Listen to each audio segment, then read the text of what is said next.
केंद्र सरकार ने लोकसभा का विशेष सत्र बुलाया है।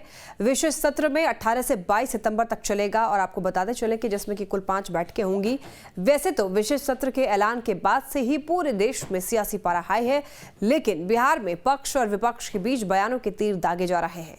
मुद्दा भले ही सियासी हो, लेकिन बयान धर्म और धार्मिक स्थल को लेकर दिए जा रहे हैं। देखिए रिपोर्ट।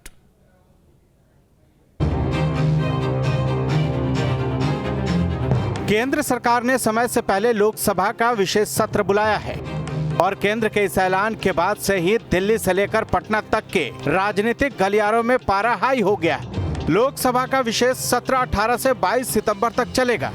विशेष सत्र में कुल 5 बैठकें होंगी। इसे अमृतकाल सत्र कहा जाएगा। हालांकि अभी तक ये साफ नहीं हो पाया है कि ये विशेष सत्र क्यों बुलाया गया है, लेकिन विपक्ष अटकलें लगा रहा है कि समय से पहले लोकसभा चुनाव कराने के लिए सरकार ने ये फैसला लिया है। एक तरफ जहां विशेष सत्र को लेकर तरह तरह की अटकलें लगाई जा रही हैं, तो वहीं दूसरी ओर बिहार में इसको लेकर सत्ता पक्ष और विपक्ष दोनों आमने सामने हो गए हैं। एक दूसरे पर बयानों के तीर दागे जा रहे हैं और बयानबाजी के इस दौर में सियासतदान मर्यादा की सीमाओं को भी लागने से नहीं चूक रहे।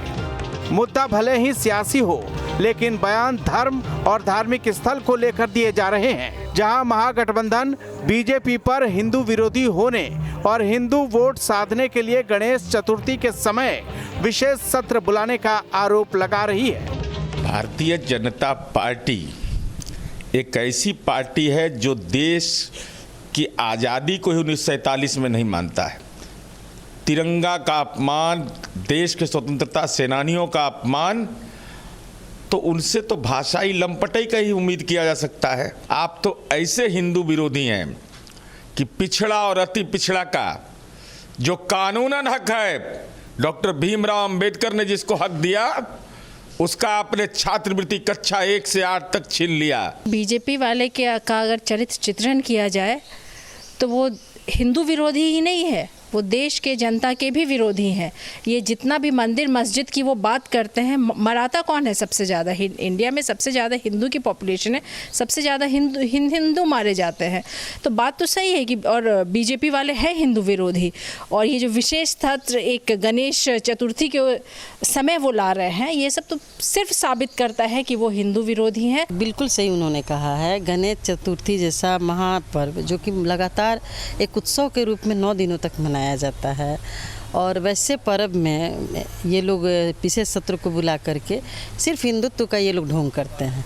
और यही यदि महागठबंधन के लोगों ने इस तरह की बैठक बुलाई होती तो इनके सारे प्रवक्ता सक्रिय हो गए होते। स्टेट से लेकर के केंद्र तक बस बैठ करके हिंदू हिंदू हिंदू करते। महागठबंधन ने बीजेपी पर हमला किया तो बीजेपी भी पलटवार करने से नहीं चूकी।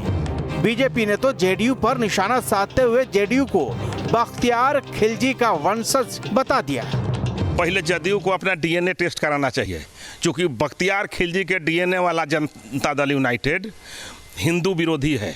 चेहल्लुम की छुट्टी करता है और कृष्ण जन्माष्टमी और बिहार के लोक आस्था के पर्व छठ की छुट्टियां समाप्त करने वाला, तीज और जितिया जैसे महिलाओं का, माता बहनों के पर्व का त्यौहार को समाप्त करके छुट्टियां को बेशर्मी का प्रकाष्ठा पार करता है और भारतीय जनता पार्टी को कहता है। लोकसभा के विशेष सत्र को लेकर सियासी घमासान जारी है।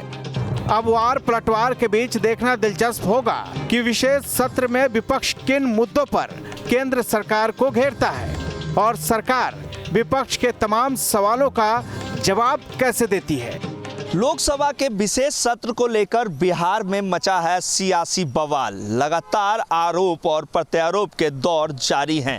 एक तरफ जहां जेडीयू ये कह रही है कि बीजेपी हिंदू विरोधी सरकार है और यही कारण है कि ये लोग गणेश चतुर्थी के समय विशेष सत्र लोकसभा का बुला रहे हैं, तो वहीं बीजेपी ने भी इस पर पलटवार किया है। बीजेपी ने कहा है कि ये लोग बख्तियार खिलजी के वंशज हैं और इनके डीएनए में खोट है। खींचतान लगातार जारी है।